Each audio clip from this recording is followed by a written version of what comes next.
باز هم مقامات تاجیکستان وجود کرونا ویروس در کشور را پنهان می‌کنند.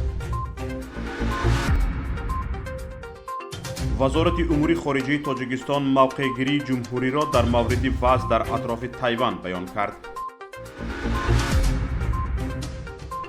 مقامات تاجیکستان نتوانستند حجم انتقال مهاجران کاری را نامبر کنند. منصبداران ازبکستان از این پس برای نقض قانونگذاری کشور درباره شفاف بودن فعالیت جریمه خواهند شد.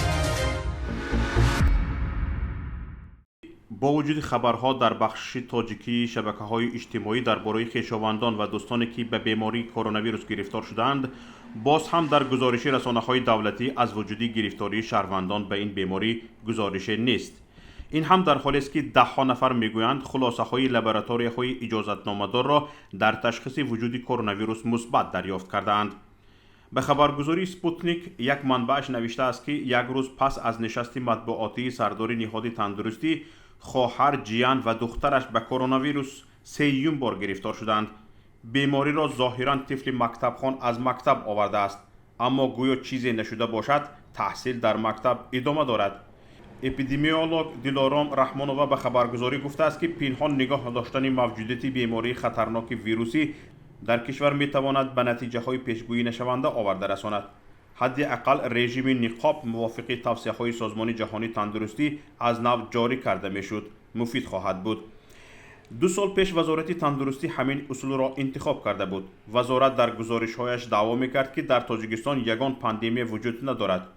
این دروغ همگی یک روز پیش از آمدن کمیسیون سازمان جهانی تندرستی به دوشنبه آشکار شد و تاجیکستان اعلان کرد که گرفتاران به کرونا ویروس هستند. حالا باز همان اصولی کله را به داخل ریگ خسته خود را از بلا ایمن دانستن ادامه دارد. وزارت امور خارجه تاجیکستان موقع‌گیری جمهوری را در مورد وضع در اطراف تایوان بیان کرد. اظهارات رسمی وزارت کارهای خارجه در سامانه رسمی این نهاد نشر شده است.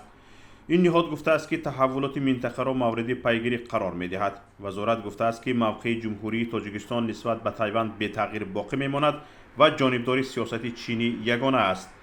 یادآور میشیم که افزود در اطراف تایوان در رابطه با سفر رئیس پلاته نمایندگان کنگرسی ایالات متحده آمریکا نانسی پلوسی به این جزیره که چین آن را مضافات خود می‌داند شدت گرفت.